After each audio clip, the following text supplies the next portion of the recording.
Like you said, we're not kids anymore, so let's be rational. Love isn't just about loving each other, it's about being able to be together, right? Veronica Tate didn't understand, then leave me. Really, go live the life you should be living. I laughed, wiping her tears. Come on, silly, I don't want to leave you.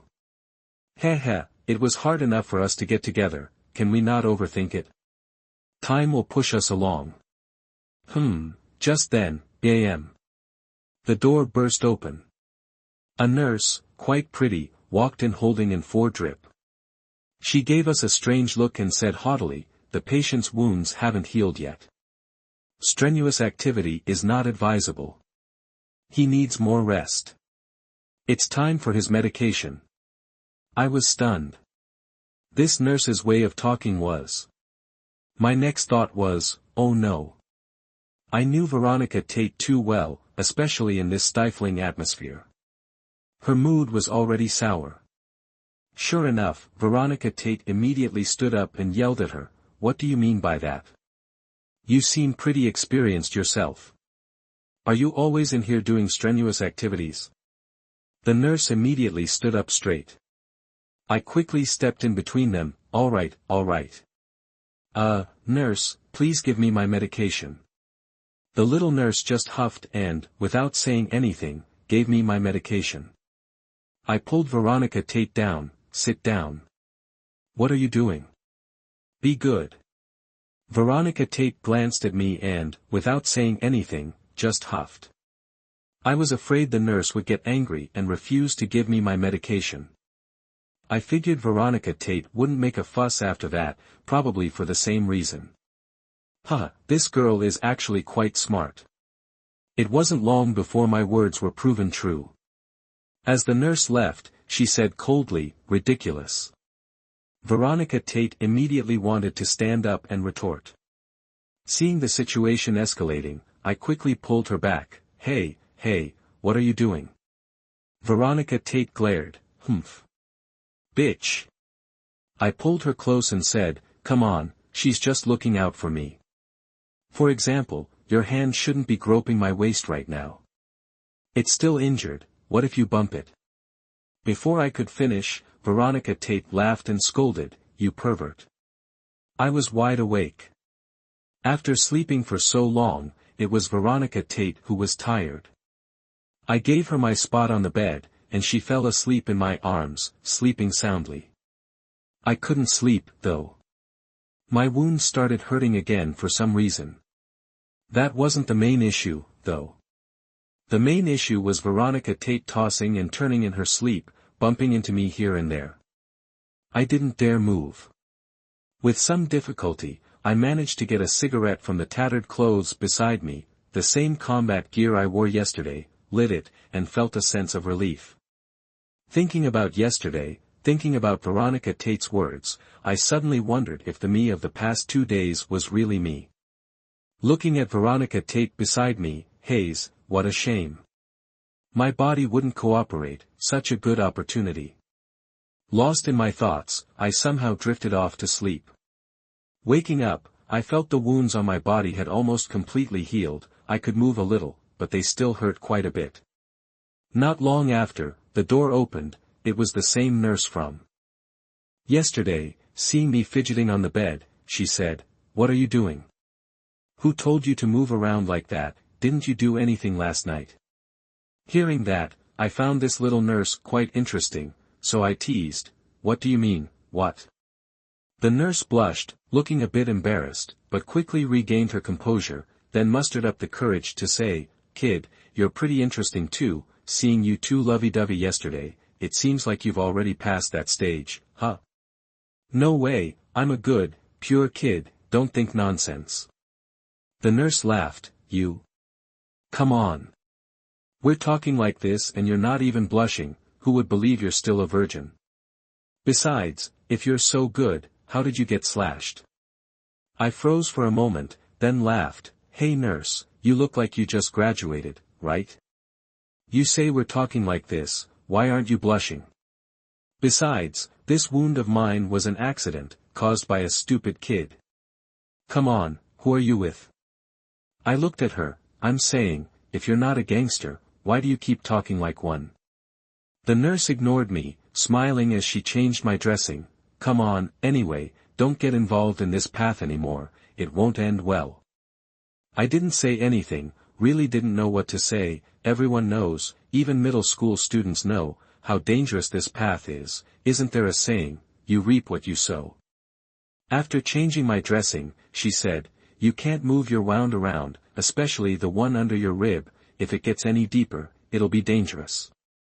My heart felt warm. I said, thank you.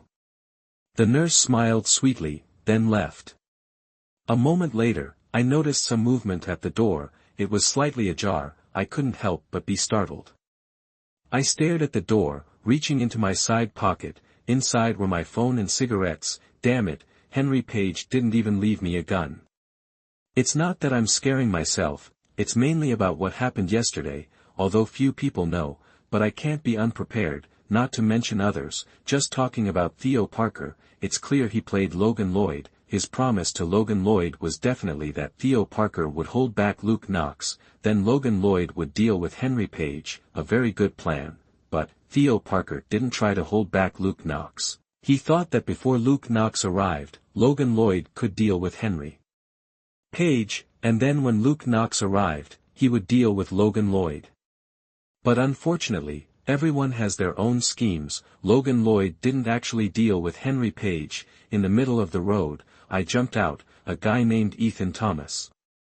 Back to the main story, I stared at the door, saw it slowly open, then revealed a large, sneaky, and extremely wretched face. I pointed at the person at the door. Damn it, you scared the hell out of me, you know. Eric Fields laughed, then sneaked in. Hee, damn it, I was scared Veronica Tate was in there, you know. Come on, you just wanted to watch the show live. Bloody hell, you knew about it. You. I smacked Eric Fields on the head. This rotten kid. Eric Fields glanced at the fruit on the table, his eyes gleaming. Veronica Tate bought this fruit. I don't really like fruit, so I haven't eaten much. He, on the other hand, didn't hold back, picking it up and eating it right away.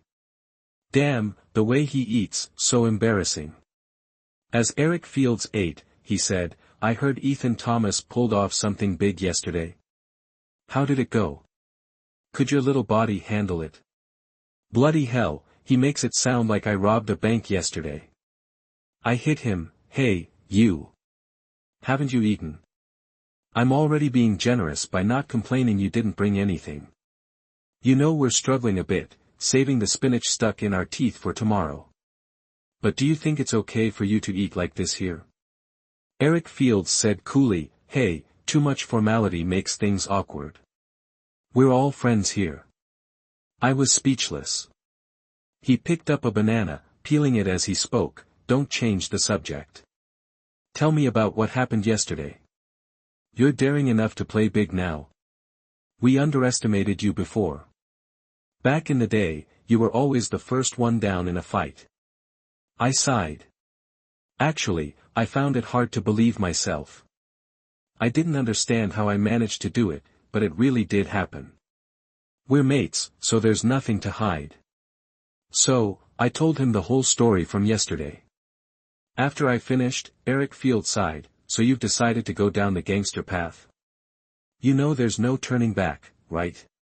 Just watch TV. Out there in the world, you'll definitely have to pay the price someday. That's not good. We like to fight, but that doesn't mean we'll live that kind of life later on.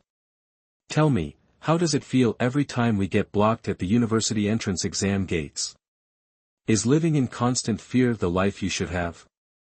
I thought for a moment. He was right. This life isn't easy. Brotherhood and loyalty are distant concepts in reality. Everywhere you look, there are scheming and calculating people. Look no further than Logan Lloyd yesterday. He planned everything, guarded against Henry Page, and even after taking Henry Page down, he didn't finish him off, leaving himself a way out. In the end, he harmed himself. It's obvious his ending won't be good. I've thought about this more than once. I really don't know what I should do. I never thought I'd face this choice. But what about Veronica Tate? We have nothing to hide from each other. At this point, I can't abandon her. She's a rich girl. How can I be worthy of her? What do I have to prove myself? I continued, Veronica Tate is a constant ache in my heart. I don't want to lose her again. Eric Field's voice rose slightly, but do you know what you're doing now? We're not kids anymore. Once you're in, it's hard to get out, you know.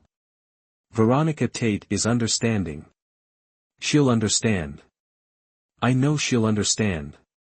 If I choose this path, it's not that I'm afraid she'll blame me or be disappointed in me. It's that I'm afraid I'll regret it myself. You're making excuses for yourself. I love Veronica Tate, I said without hesitation. We were all silent. I said, I know what I'm doing. I understand you. It's just that risking your whole life for a woman isn't worth it. I get that. I'm not blinded by love. I'm very rational. If there's another reason besides that, it's the Thai family fortune. Eric Fields looked up. I scoffed, unexpected, right? The Thai family's assets are among the top where we live. Saying I don't care is a lie. I wasn't born to be content. I want to take a gamble. If I fail, I fail. It's no big deal. To put it crudely, it's not mine anyway.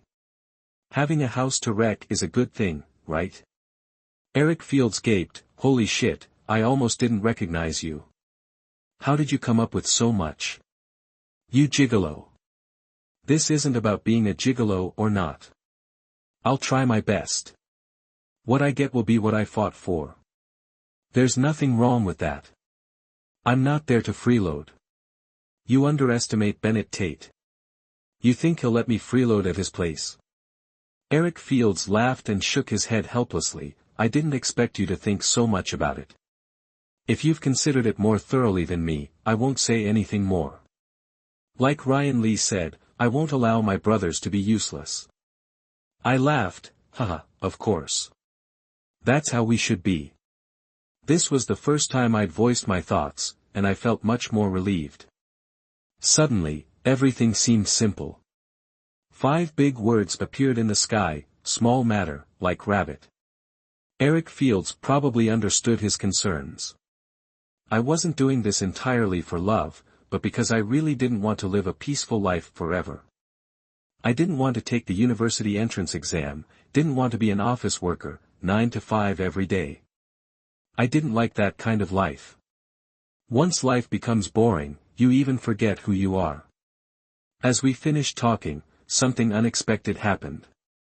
The door opened again, and Veronica Tate walked in, blushing, carrying things. I immediately understood and panicked. She must have overheard my conversation with Eric Fields. The things I said later were a bit. Veronica Tate quietly walked in. You could see she had composed herself outside and smiled politely, you're awake. Oh, and handsome Xiao is here too. Why aren't you teasing the little one? Tell me, did you miss me? No way, you're too much of a player. She spoke reluctantly, but anyone could see she wasn't very natural. Eric Fields chuckled awkwardly, you two talk.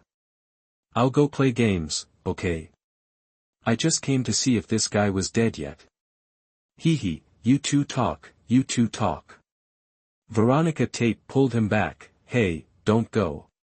What do I have to talk about with him? Come here, sit down. Eric Fields obediently sat down. Veronica Tate's face wasn't good, her eyes were red. She took out the things in her hand. It seemed she had gone out to buy me breakfast. I looked at her. I knew. It seemed she had overheard the conversation between me and Eric Fields. I was very uneasy. I didn't know if she was angry. Would she misunderstand that I was with her for her family's fortune? She was very calm, taking out the porridge and saying, I was just about to go out and buy you some porridge, but unfortunately, the porridge on the street didn't look very fresh, and it's almost noon, so it wouldn't be hot anymore. So, I went home and made some for you myself. I don't know how it is. As she spoke, she picked up the thermos. I looked at her, not knowing what to say. It was lean pork and vegetable porridge, the pork finely chopped, the vegetables too. You could see she put a lot of care into it. I frowned and said, Veronica Tate, I just said. All right, let's not talk about this anymore. Veronica Tate interrupted me directly. I thought for a moment, oh well, what I said was from the heart, if she couldn't understand then there was nothing I could do. I took the porridge and drank it all in one gulp. It was delicious. Turning to look at Eric Fields, this guy was staring at my bowl of porridge. I laughed heartily, damn it. After eating so much of my fruit earlier, the bastard, he must be dying for some. To prevent his drool from dripping onto my bed, I had to change the subject. Hey, Eric Fields, the university entrance exam is coming up, and we'll all be going our separate ways. Where are you planning to go? Didn't you say you wanted to take the university entrance exam? Which university? Sure enough, Eric Fields's attention was diverted, his expression sullen, damn it. Don't mention it. Yesterday afternoon, I was feeling bored, looked at the computer and started feeling dizzy. I thought and thought. Suddenly, it hit me, I hadn't been to school in a while. I went to school and realized I couldn't take anything in. I talked to Ben Miles for a bit, and it wasn't even that loud, but a menopausal teacher glared at me angrily, making me so annoyed. I had no choice but to sneak out again. At first, it sounded interesting, but the more I listened, the more something felt off. Damn it. How is this so similar to my experience? I spaced out for a moment, then I started laughing heartily. So funny. Ha. Damn, think about how you guys laughed at me before. Damn, I'm dying of laughter. Eric Fields was sullen and couldn't understand. Seeing his sullen look, I laughed even harder, laughing until my wounds ached. Veronica Tate pushed me down, what are you doing? Is there a need to be like this? I laughed heartily, My dear wife, you don't know, a few days ago they looked down on me all day because of my studies. This opportunity is hard to come by, I must seize this chance to look down on this bastard back. Ha! Veronica Tate pouted and said disdainfully, who's your wife? You're the bastard.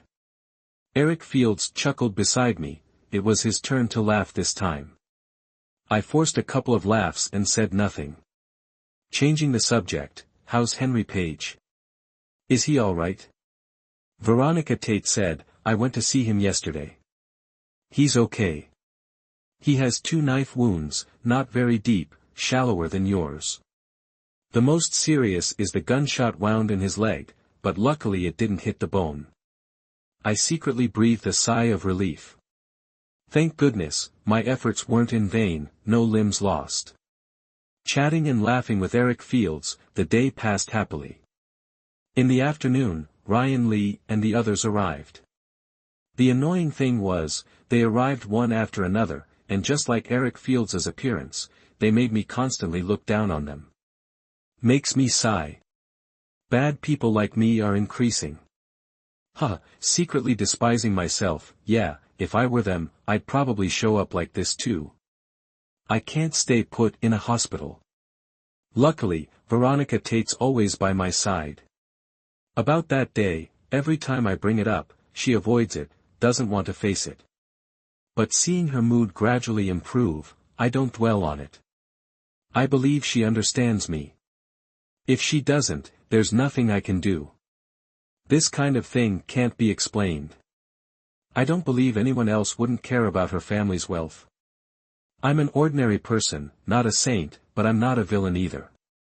I love Veronica Tate.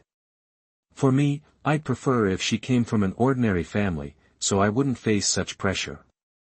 What Veronica Tate's worried about is whether I love her or not. The reason I gradually stopped explaining is another way of telling her I'm walking this path for my own future, not for her. This way, she can feel less guilty and be at ease with me. Doing this isn't without its benefits. Days passed by hazily, my body fully recovered. Veronica Tate squashed my intense desire to be discharged, firmly opposing my reckless behavior and repeatedly reminding me to take this to heart.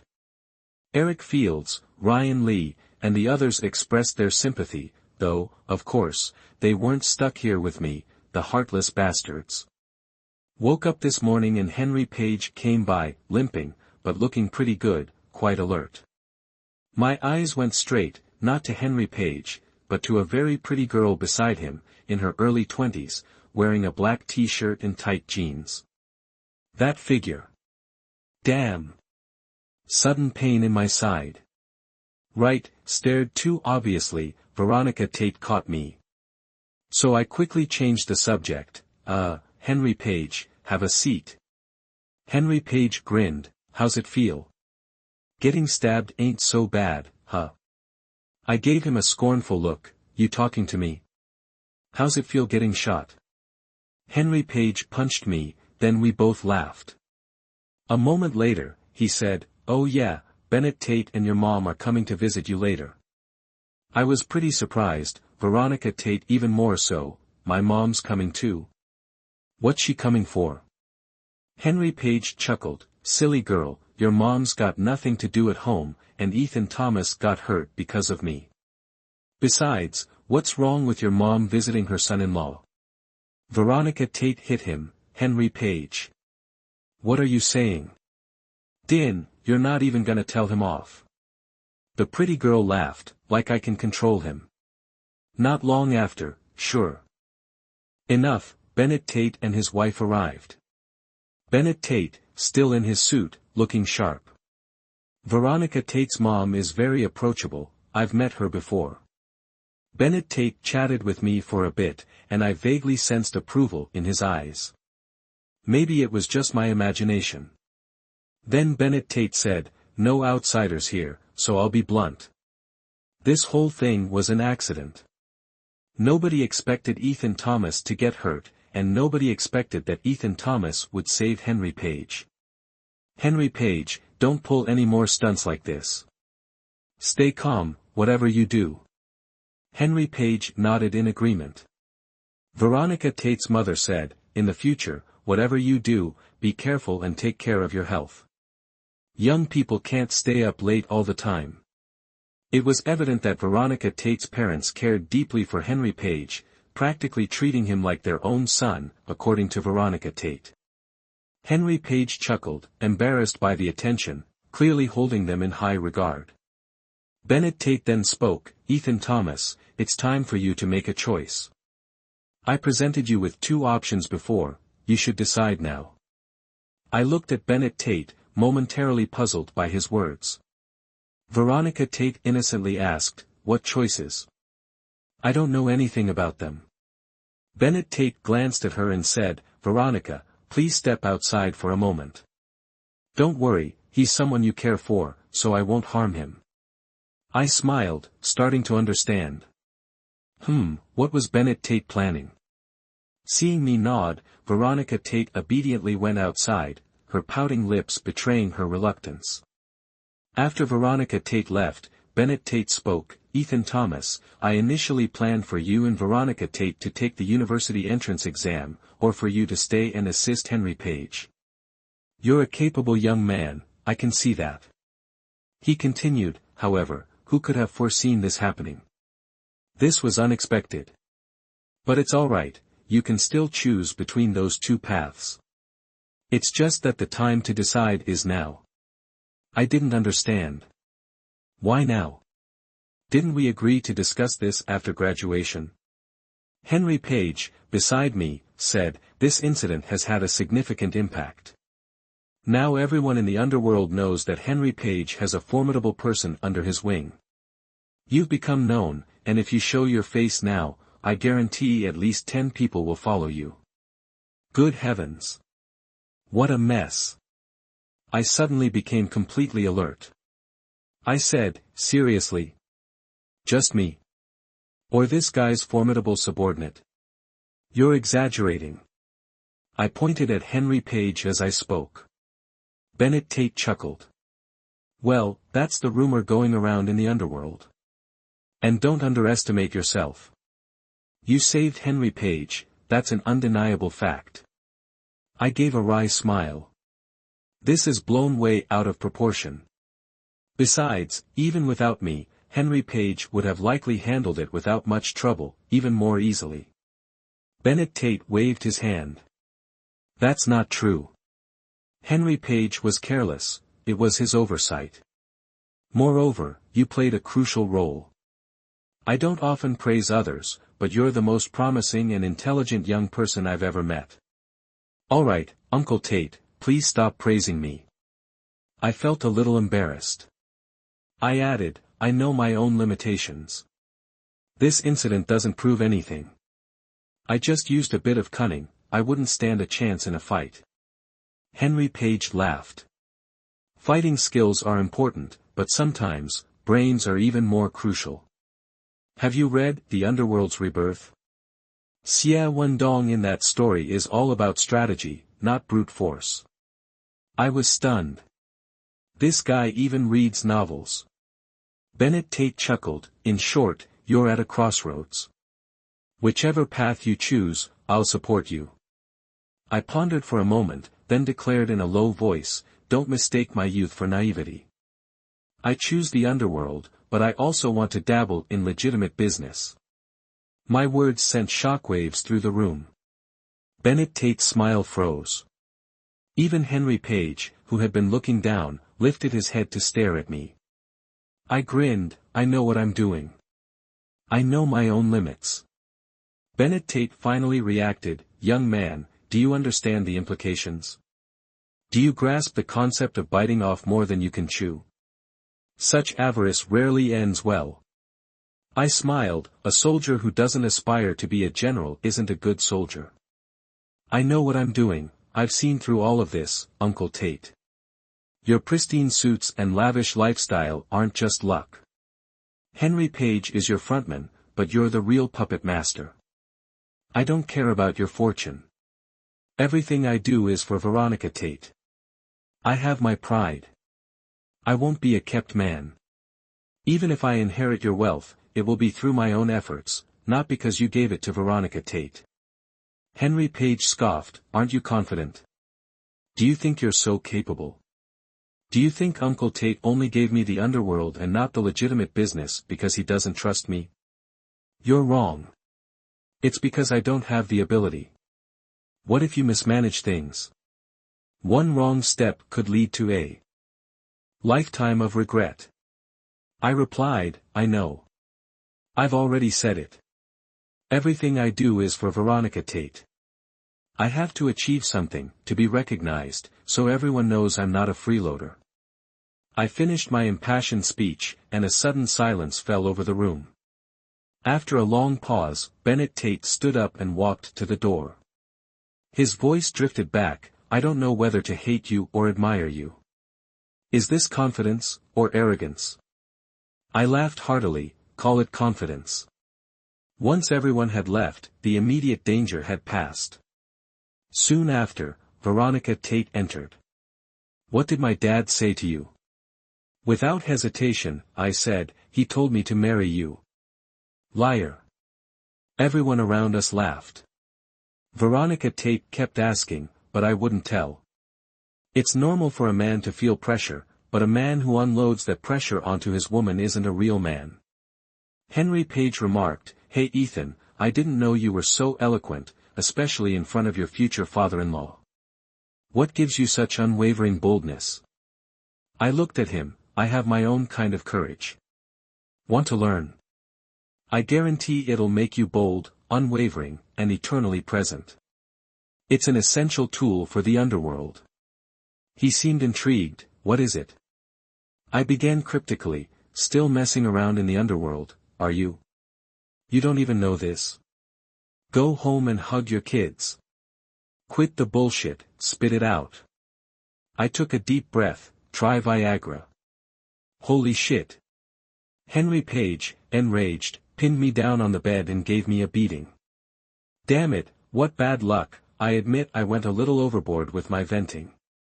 Those days of recuperation were truly tough, during which time, the guys occasionally visited me, which was a great comfort. Veronica Tate also skipped school these past few days, staying with me at the hospital. No matter what I said, she wouldn't listen, so in the end, I gave up and let her be. Finally, the day of my discharge arrived. Veronica Tate adjusted my collar, saying, "Do you even remember how many days you've been hospitalized?" I spaced out, thinking that perhaps in the days and months to come, I'd become a regular here. Veronica Tate, seeing me dazed, "What's wrong? What are you thinking about?" I snapped back to reality, hastily replying, "Nothing, hee." Veronica Tate said to me seriously, "Ethan Thomas, I don't know why, but I always feel like you're hiding something from me. You know I tend to overthink things." "Overthink what? What could you possibly be overthinking?" Seeing that she couldn't get anything out of me, she stopped asking. I quickly changed the subject. Don't they know I'm being discharged today?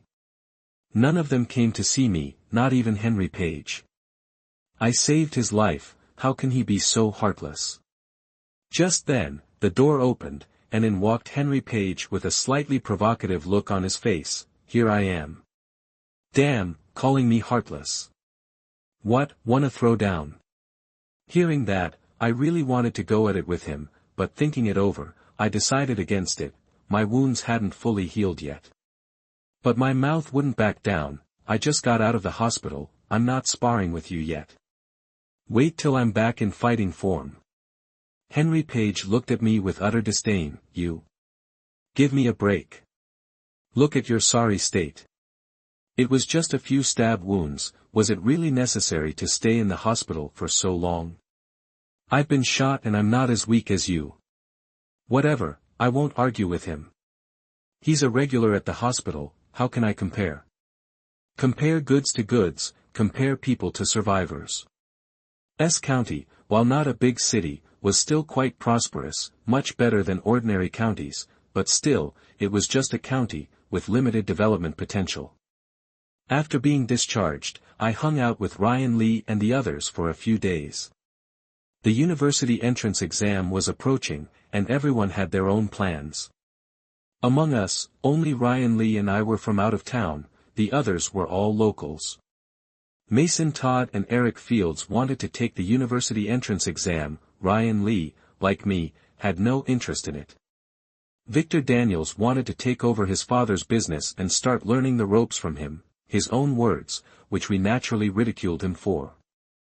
I've also been doing a lot of thinking. Leaving school, I'm no longer a kid.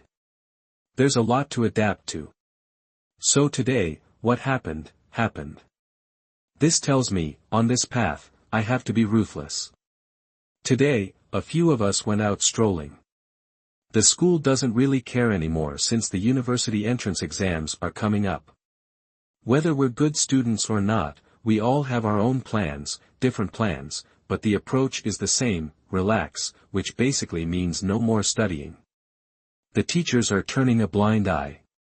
While walking, I suddenly noticed there seemed to be a lot of punks around today.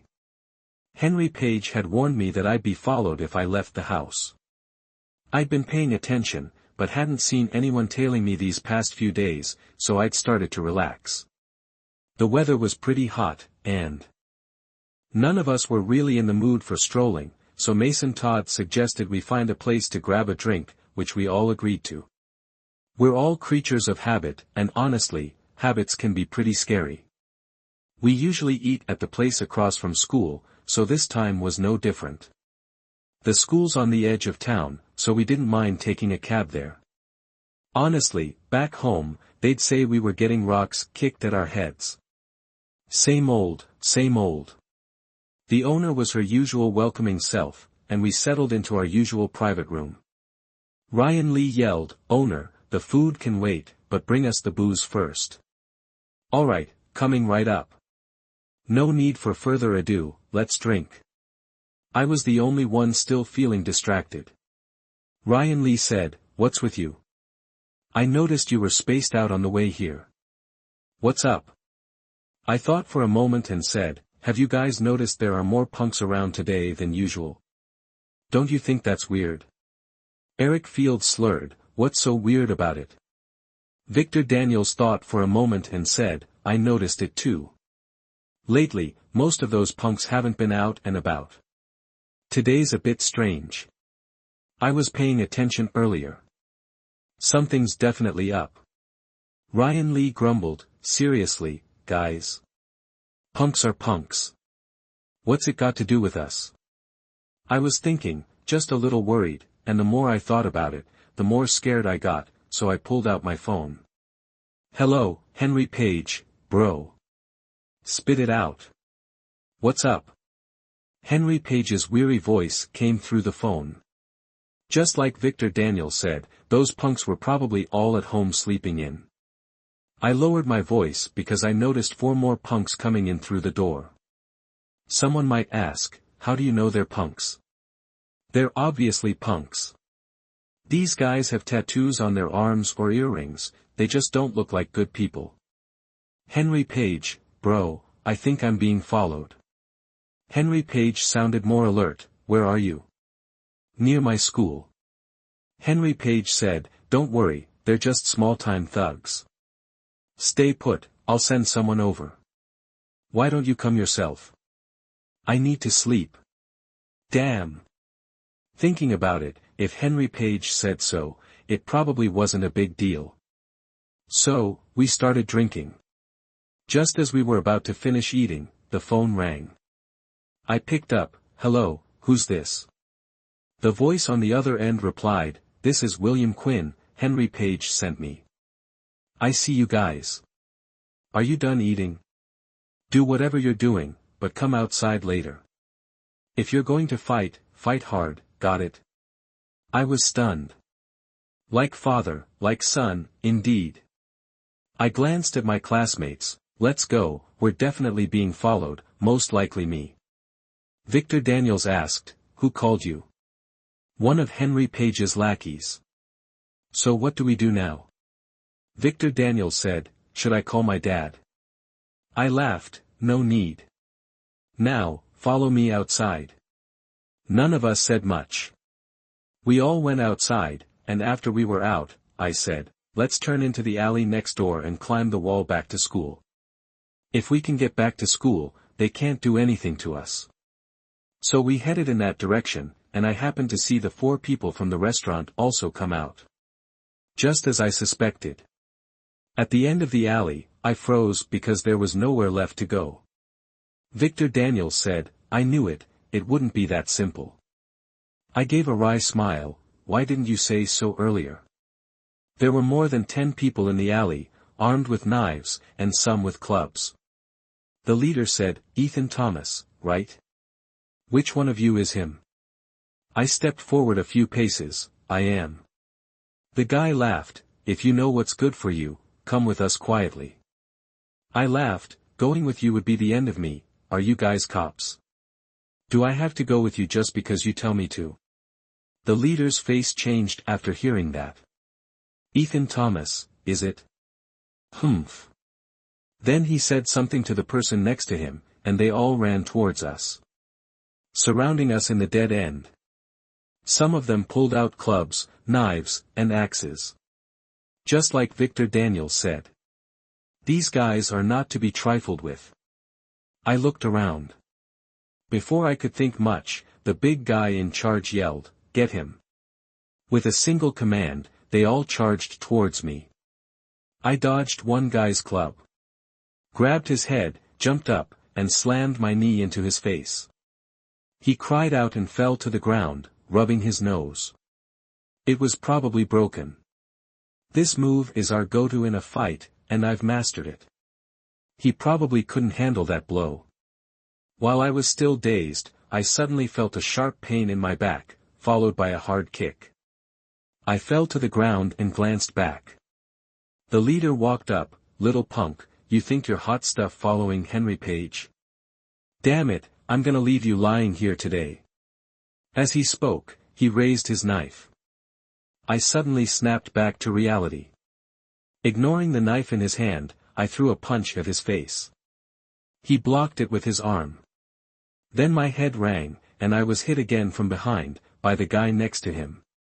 I fell to the ground, unable to fight back anymore.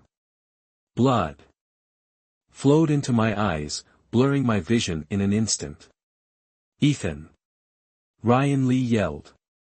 Thanks to years of unspoken understanding between us, I instinctively scanned the ground, hearing a thud beside me. I dodged a knife blow that slammed into the earth. Ryan Lee yanked me from the side. He'd somehow gotten a knife, a large bruise blooming on his face. I gave a grim smile, glancing over. Mason Todd was down, face bloody. Victor Daniels seemed okay, meaning still standing.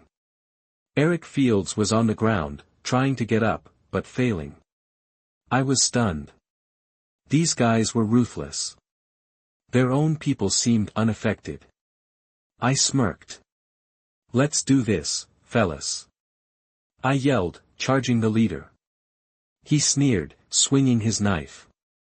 I timed it perfectly, or rather, I couldn't see anything anymore, just relying on instinct. I dodged, grabbed his knife hand, and kicked him in the groin. Screw it, no fair play here. He screamed. Before he could react, I bit his hand, he let go, and I snatched the knife. I slashed his arm. Ryan Lee cried out. I spun around. He'd been clubbed to the ground, face bloody, out cold. Panic surged. I lunged at the attacker, but he dodged. Someone else slashed my back. I went down. The leader got up, supported by one of his men. My kick had done some damage. He came over, knife in hand. Little punk, still acting tough. I tried to get up, but couldn't. I was drained. He took a knife from someone's phone. You, kid, barely grown, running around with Henry Page. You think you can handle this? I chuckled darkly. Want me to drop my pants so you can check if I'm grown enough?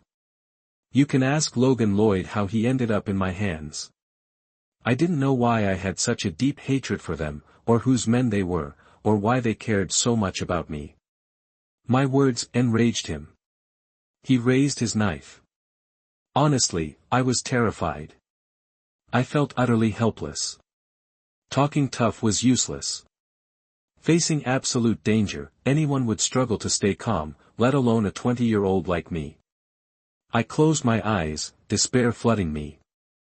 Then I felt a weight on top of me. I opened my eyes. Ryan Lee lay resolutely over me, eyes closed, blood splattering my face. As he closed his eyes, he seemed to weakly curse. Tears streamed down my face. Silence fell around us. Eric Fields pulled out a cigarette, lit it. A heavy sadness settled. We, this group, were called drinking buddies, and one of those buddies just took a knife for me. I tilted my head back and yelled at the sky. I couldn't think of a better way to vent my rage. From somewhere deep inside, I shoved Ryan Lee away. You freaking idiot. I screamed at him. The leader sneered, scared now, are ya? Then he roared, take them away. Immediately, someone came and dragged me away. Hey. You're just gonna take our guys like that? Pretty low, don't you think? I looked up and saw someone squatting on the alley wall, toying with a pistol. He had a careless look, young and handsome. Looking closer, I realized the alley entrance was swarming with people. The leader turned around, his face changing instantly, frozen in shock. The guy on the wall jumped down, pointed the gun at the leader's head, and snarled, "You wanna play this game with me? Working for Theo Parker, huh? You got a death wish?" The leader scoffed. My mistake. I was too slow. Everyone says William Quinn is the most twisted and unpredictable guy under Henry Page. True to his reputation, I guess. I concede. William Quinn laughed, then his face hardened. A small dagger appeared in his hand, and he viciously stabbed the leader's arm. The leader screamed in agony. William Quinn grabbed him by the collar. "I'll take that as a compliment." Then he bellowed, "Take him away." His voice boomed with authority. A bunch of guys poured out of the alley, and my classmates and I were shoved into a car. I held Ryan Lee, his body covered in blood. William Quinn reached down and pulled me up, muttering, "Whose kid is this? What a disgrace." I sat next to William Quinn in the car as he drove. I kept urging him to hurry. Ryan Lee was bleeding badly. I took off his shirt and tied it around his shoulder. I saw the knife wound, meant for me, slashed across his upper back and down to his shoulder.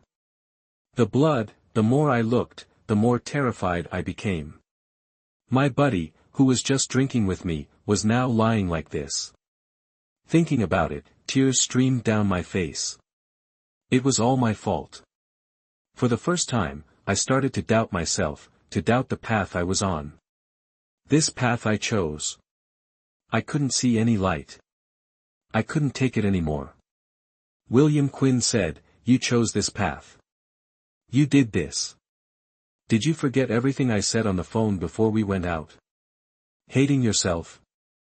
Good. You should. If you can't handle it, go home and hug your kids. Your blubbering is just annoying." I exploded. "What the hell did you just say to me?" William Quinn slapped me across the face. My cheek burned, but instead of anger, I felt strangely clear-headed. "You think you're still a university entrance exam student? Damn it, let me tell you something, kid. You're still just a child. If you can't handle this, go home. You think this is a game? One wrong step, and you'll regret it forever. All of this is your fault. Denying it is useless. Get a grip on yourself, you're driving me crazy." His words stung. I sat in the car, my heart heavy. He was right. It was all my fault. I looked at Ryan Lee, his face covered in blood, his brow furrowed in pain. I gently shook him. "Hon Z, nothing can happen to you, do you understand? You bastard. You did this on purpose, you want me to die of guilt, don't you?" He suddenly coughed a few times, and I was immediately overjoyed. "Damn it, I knew you were faking it." Ryan Lee smiled weakly, "You're the bastard, I'm your older brother, nothing can happen to you." After saying that, he fainted again, and my tears flowed again. He always cared about me so much, and now that he said that, I felt even more guilty. For the first time, I started to doubt myself like this, and it was also the first time I hated myself so much, hated that I didn't hate enough. All my previous confidence shattered, I no longer have the confidence to walk this path, can I do it? The car quickly arrived at the hospital nurses were already waiting at the door, arranged by William Quinn. "Hurry up! Hurry up! Save him!" I screamed frantically, the nurses and doctors all looked at me strangely. "Damn it! What are you yelling about?" William Quinn kicked me. My mind was full of fear. I followed the doctor into the emergency room. The doctor closed the door, and didn't forget to comfort me. "Don't worry, young man, I'll do my best." "Doctor, save my brother, thank you, you must save him." The doctor shook his head, said nothing, and closed the door. I slumped against the door and sat down on the floor, my mind in a mess. I was scared, it was all my fault, I grabbed my hair hard, and then, I didn't know anything. I had a strange dream. In the dream everyone was criticizing me, saying that I shouldn't be involved in the underworld. They were all covered in blood. Ryan Lee smiled and said, "It's nothing." Then his figure gradually faded, until I couldn't see him anymore. No. I woke up. The sharp pain in my back told me it was just a dream. "Don't move, I just bandaged you." Victor Daniels smoked a cigarette, his arm bandaged, his face wasn't looking good either. "How is everyone, where's Ryan Lee? Where's Ryan Lee?" Victor Daniels looked at me, you should worry about yourself first. You have 2 stab wounds on your back, one is very deep. I'm asking you where Ryan Lee is. Victor Daniels sighed, he's still in surgery. I couldn't stay any longer, I pulled out all the needles from my arm. What are you doing? Ignoring him, I got up and ran out. My back hurt a lot, my head was also very dizzy, I fell. Victor Daniels caught me and said, you look terrible. You're also bleeding a lot. I shook my head, I know my own body. Outside the emergency room, Mason Todd and Eric Fields were waiting quietly. Their injuries weren't serious, they both had bandages on their heads. I ran up to them, where's Ryan Lee? How is he? No one said anything. I pulled Mason Todd, where's Ryan Lee? Eric Fields next to me pushed me away, damn it, get lost. I let go and sat down on the floor. Eric Fields said, it's been over 6 hours of surgery, the doctor only said he lost too much blood. Whether he wakes up or not depends on his fate. Then, he paused for a moment and said, Ethan Thomas, do you still want to continue on this path? Look at Ryan Lee, are you sure? What are you doing this for? Is Veronica Tate that important? Important enough to risk the lives of your brothers? I denied it, I didn't, this was an accident. I didn't want this, I didn't make you guys follow me. I'm walking my own path, what's wrong with that? Eric Fields pointed at me, lies. Were we just supposed to stand by and watch? Like today, were we supposed to just walk away?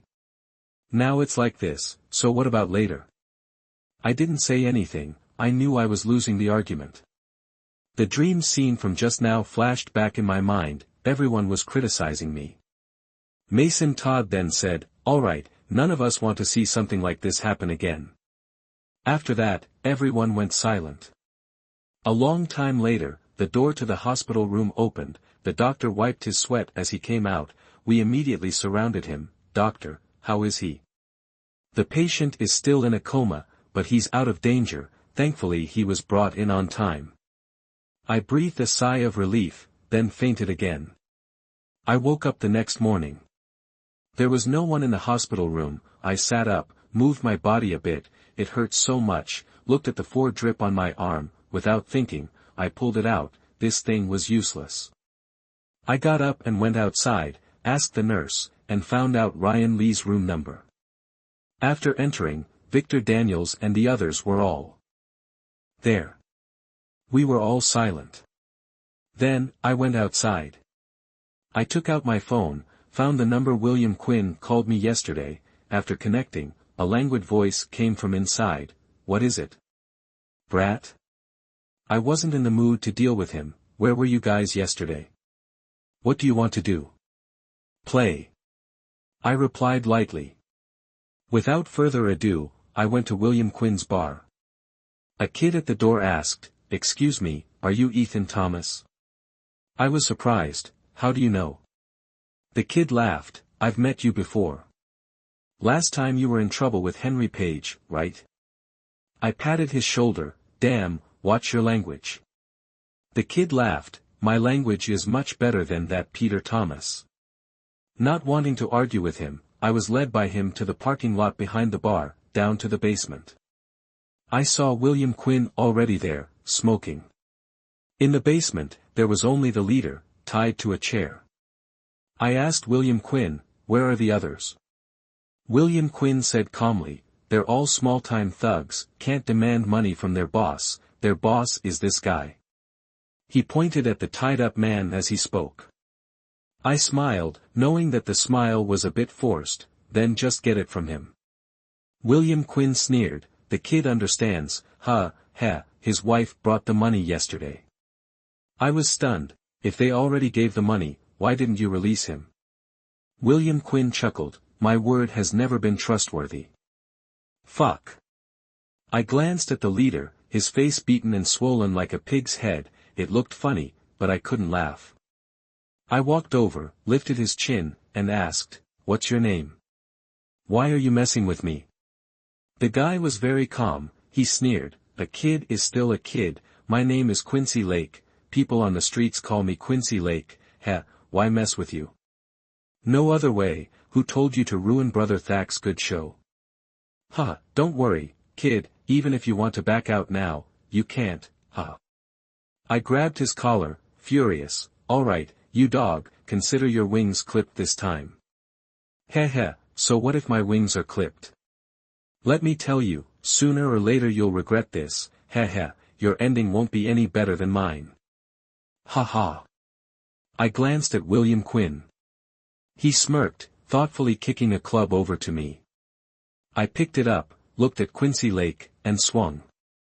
Quincy Lake collapsed, blood gushing from his mouth. I stared at him numbly, suddenly remembering Ryan Lee in the hospital room. All the resentment bottled up inside me surged, seeking an outlet. I grinned at William Quinn. Don't you have a knife? You're a big shot, but broke as hell. Or did Henry Page not give you any? William Quinn thought for a moment, then said, Of course I do, I have everything. He paused, then pulled a pistol from behind his back. I even have this, but, do you dare use it? I froze, then laughed. Why wouldn't I dare? Do you think I'm scared? I took the gun, no longer afraid like the first time. Instead, I felt a sense of relief. My heart was calm, not exactly peaceful, but numb. I raised the gun and calmly shot Quincy Lake in the leg. Bang! The shot echoed like thunder in the silent cellar.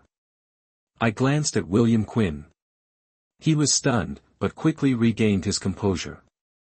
I turned back to Quincy Lake, grinning. What now, Quincy Lake? Am I just a kid? Quincy Lake gritted his teeth, his whole body trembling. Heh heh, you've always been a kid.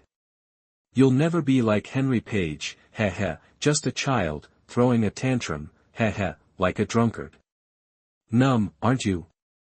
Heh heh, rest assured, on this path, with such naivety, how can you have brothers? Even if you do, that kid today is just the beginning. Haha, brothers, what a joke. Bang! Bang! 2 shots rang out, and Quincy Lake slumped down. Silence descended upon the room. I took a deep breath. William Quinn walked over and patted my trembling shoulder. I realized I had killed someone. Quincy Lake lay on the ground, blood flowing from his chest. Watching his body convulse, I found I wasn't afraid anymore, but strangely calm. The hatred in my heart dissipated considerably. Glancing at William Quinn, I said, I'm taking this gun. Give me some bullets. William Quinn shook his head, chuckling, You seem a bit off, kid. What if Henry Page blames me? Wouldn't that be shooting myself in the foot? I tucked the gun into my back. Just say I stole it from you. Besides, if neither of us says anything, how would he know? William Quinn, what do you think this is? Everything in the organization is accounted for. You think every one of us just has a gun lying around? I don't care.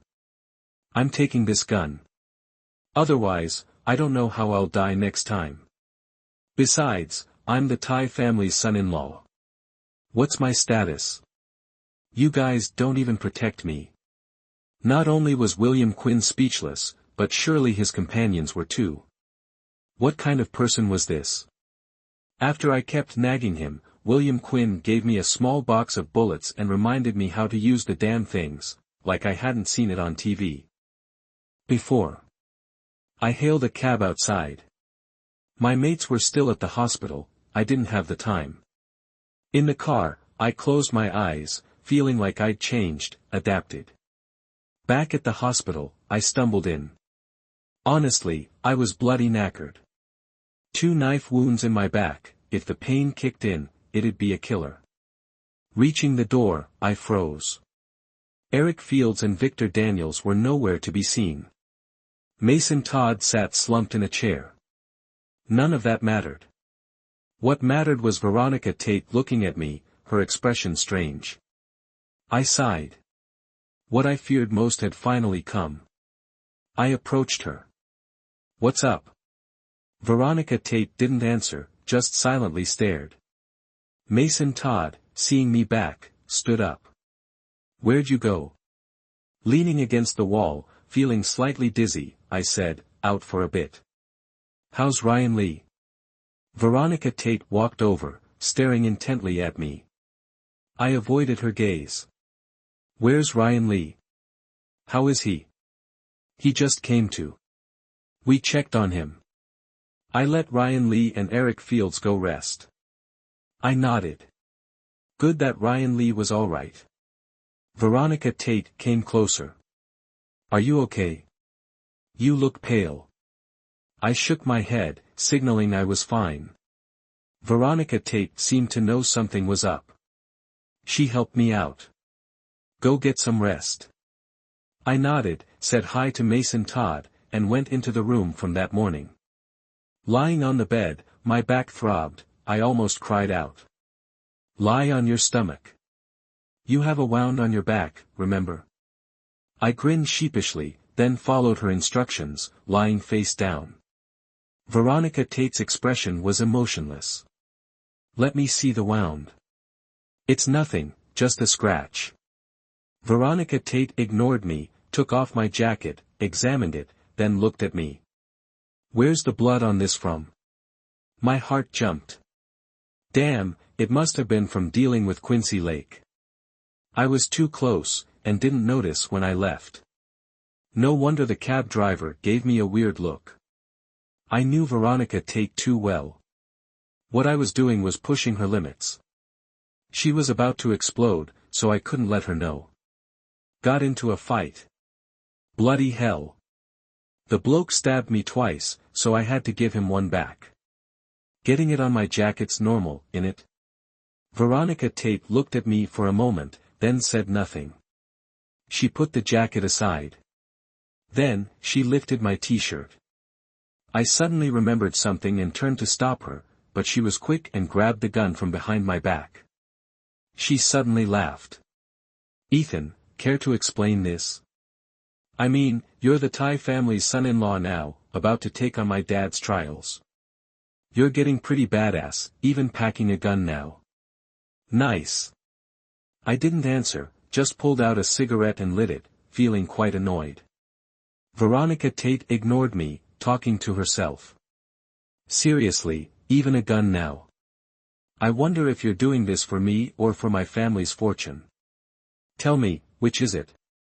I snatched the gun from her hand, she didn't stop me. I put the gun away and struggled to sit up, leaning against the wall. I held her, and she collapsed against my shoulder, numb. "I know what I'm doing. You heard what I said that day, and I haven't explained it yet. What I said wasn't entirely meant to push Eric Fields away, but let's be real, who wouldn't want a rich and powerful girlfriend? Me too. But all of this is because I love you, nothing else. I'd still love you if you were an ordinary girl, and I wouldn't give you up even if you were a gangster's daughter. In a relationship, one person always has to adapt to the other's life, so I'll adapt to yours. I'll try my best, and you shouldn't feel guilty. All you need to do is love me well. You might not believe it, but I'm not doing this entirely for you. I'm not selfish, so it's not just for myself either. It's for us, so we can be together, peacefully, in the future. I love you, and I can't give up this opportunity anymore. I have to adapt to this life. Don't worry, I'll try not to get involved in these things, I won't always be reckless, and I won't always make you worry. But please believe me, I love you. I don't love your money. I can't back out now. After what happened last time, the Thais and I are one. So, you don't need to leave me to get me out of this, it's pointless. Just consider whether you believe I love you, and whether you love me." I poured out everything in my heart because, in my opinion, we had to face this issue head-on. I couldn't lie, those were my true feelings, and that's why I did what I did. Another reason is that I don't have a concrete plan for the future. I don't know where my path lies, so I feel like this is the path I should take. Veronica Tate wrapped her arms around my neck, tears streaming down her face as she pressed it against my neck. She sobbed intensely. I knew she had been holding back for a long time and needed to let it all out. She yelled at me, "What are you doing? I don't want you like this. Can't you just go to university entrance exam with me? I don't want you like this. Can't we just not go back? Can't we just not need the inheritance, not get involved in these things anymore?" I didn't say anything. She wasn't thinking straight right now, so her words didn't really matter. Not go back. Did she not need her parents, her family anymore? That would be so unfair to her. Such happiness turned into such sorrow, and I didn't want that. You clearly don't want this, so why are you doing it? I don't want you to do this for me. I don't want it. Just go, okay? I don't want to love you anymore. I remained silent, completely at a loss for words. Her trust in me was enough comfort. Go to university entrance exam with her. Then get married. What would we face after that? Wouldn't we still have to take over the family business? And once we did, wouldn't I still have to walk this path? Could I really do what Veronica Tate said and just take her away? That would be too selfish of me. So, it was better to take a gamble now, especially since my brothers were still in the hospital. I couldn't leave this revenge unfulfilled, and Quincy Lake's death still fueled the hatred in my heart. Gradually, as I grow up, I realize there are so many troublesome things. Every time I hold Veronica Tate, my heart is filled with a mix of emotions. Veronica Tate gradually calmed down. I still didn't disturb her. She must have kept it bottled up for a long time, so it's good to let it out. Veronica Tate lifted her head from my chest and asked, "Where did you go just now?" I started to change the subject, joking. Could I really tell her, "Nothing, just went out to kill someone"? If I said that, it would be my doomsday. I said, "Nothing, just went out for a bit. William Quinn told me some things. Some things are better left unknown, kid." Veronica Tate smiled, saying nothing, gently stroking my wound with her hand. Thoughtfully, she said, "I remember when I was little, I was kidnapped by my father's enemies. I was very young then, didn't understand much, and I was so scared. Dad risked his life to save me, saying it would never happen again, but afterward, so many dangerous things happened." I interrupted her, "The wound on your stomach is from that, isn't it? I asked you about it before, but you never told me." Veronica Tate nodded, "Yeah, that's why I never dare to wear clothes that show my stomach." Hey, don't look at me with those lecherous eyes. Right, back to the topic, let her continue. As I grew up, I understood what was going on. Then I told myself that I would marry a decent man, live an ordinary life, a happy life. I remained silent, not knowing what to say. But, gradually, I realized, what can I do, being born into such a family? I suddenly felt like I was a jinx. Whoever is with me will definitely not have peace, just like you. If it weren't for me, or if I were an ordinary girl, you could live a good life, wouldn't have so many wounds. Don't say that. It's true. I know you're not after my family's wealth. If you want it, it's yours. Consider it as what I owe you for these 3 years, as compensation for the harm I've caused you. If you say that, you're looking down on me. How can you say that? I know your family has money, but so what? But. No more buts. Can we not talk about this anymore? Time will push us forward. As long as we're together, this isn't a problem. Yeah. Veronica Tate nodded. I didn't want to dwell on this anymore. After that, I went back to sleep. Veronica Tate stayed by my side and watched over me. When I woke up, it was already evening.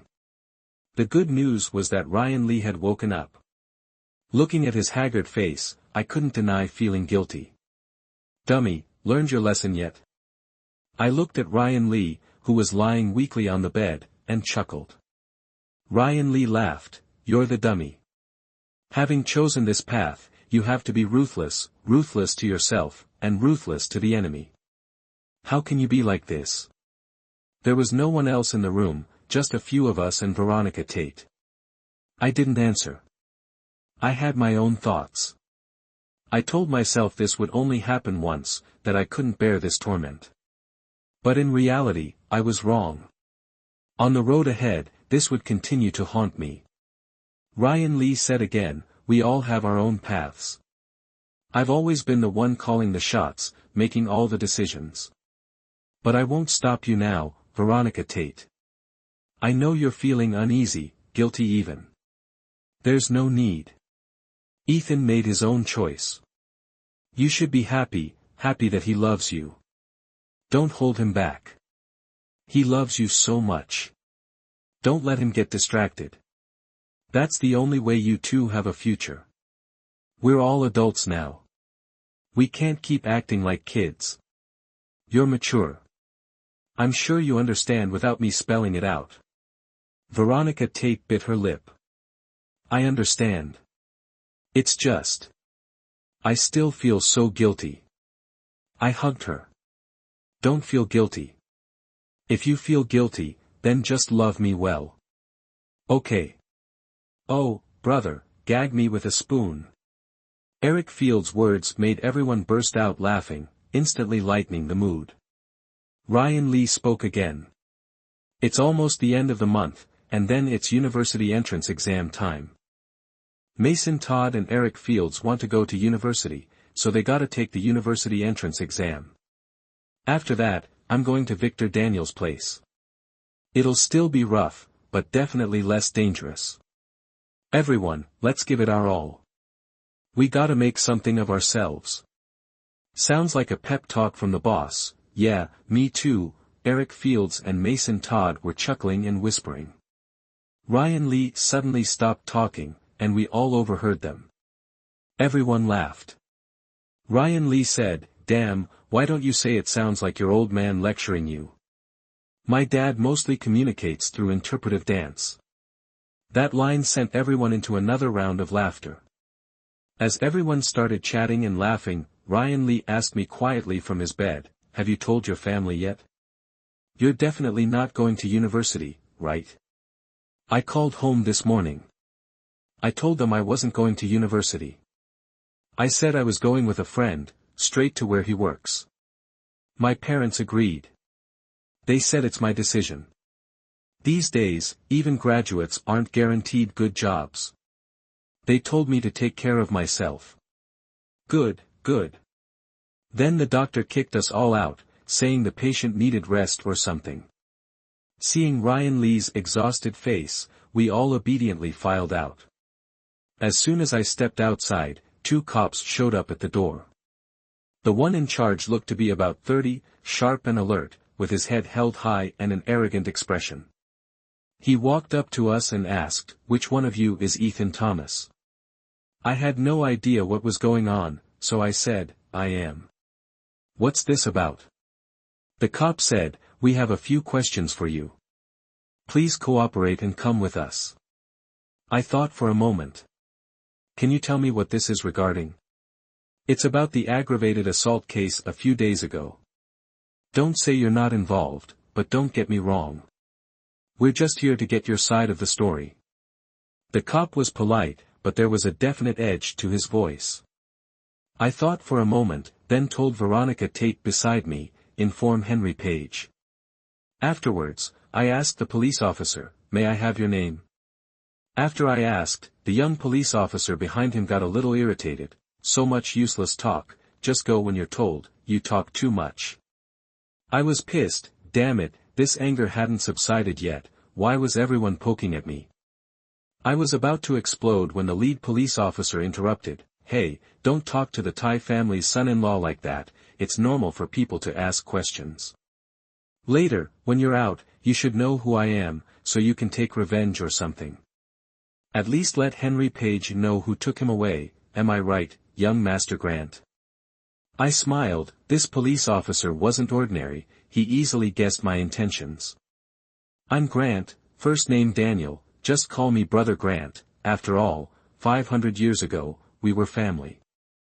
I smiled and replied, all right, Mr. Grant, I'll go with you. Officer Grant's smile immediately stiffened. In his heart he must be thinking, am I that old? Getting into the police car with Officer Grant, my heart was a mess. I'm this old and I've never been in a police car. It doesn't feel good, not comfortable at all. In the car, I kept looking around, making Officer Grant very exasperated.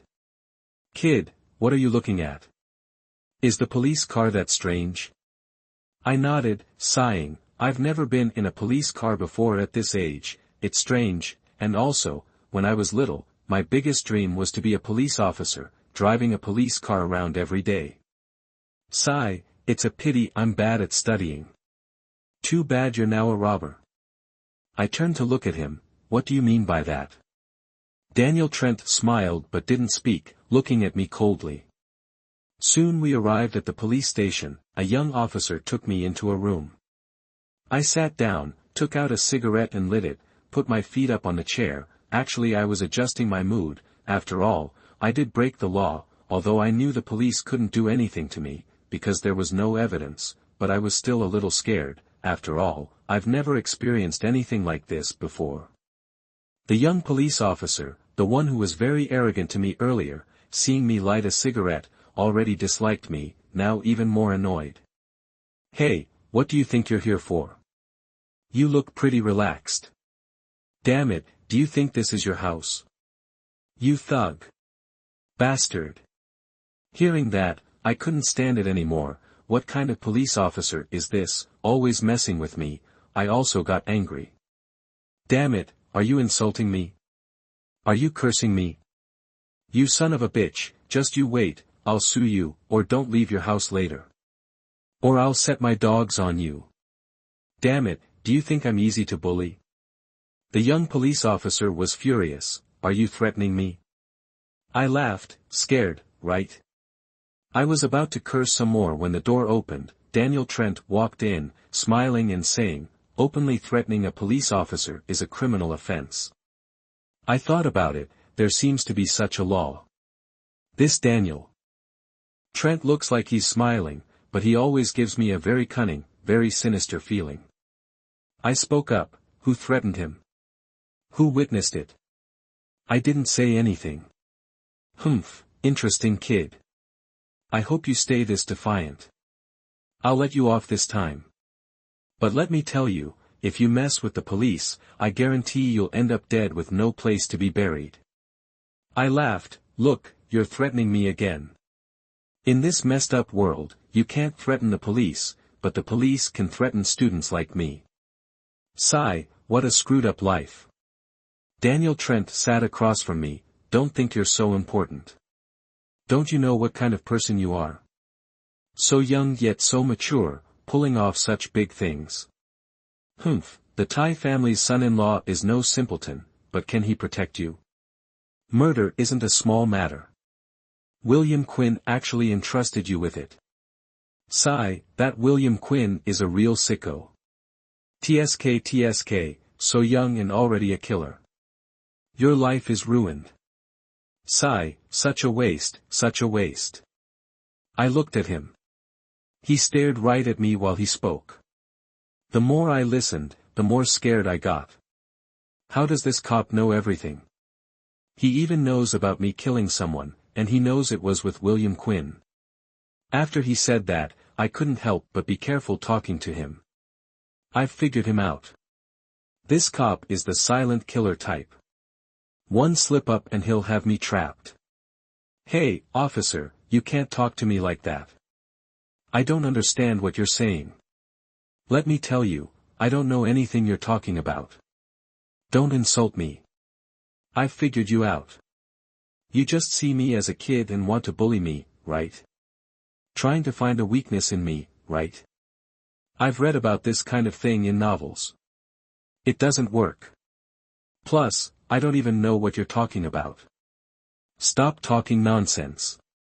Heh heh. Daniel Trent chuckled, then said, little one, such rambling nonsense, how amusing. You think we don't know?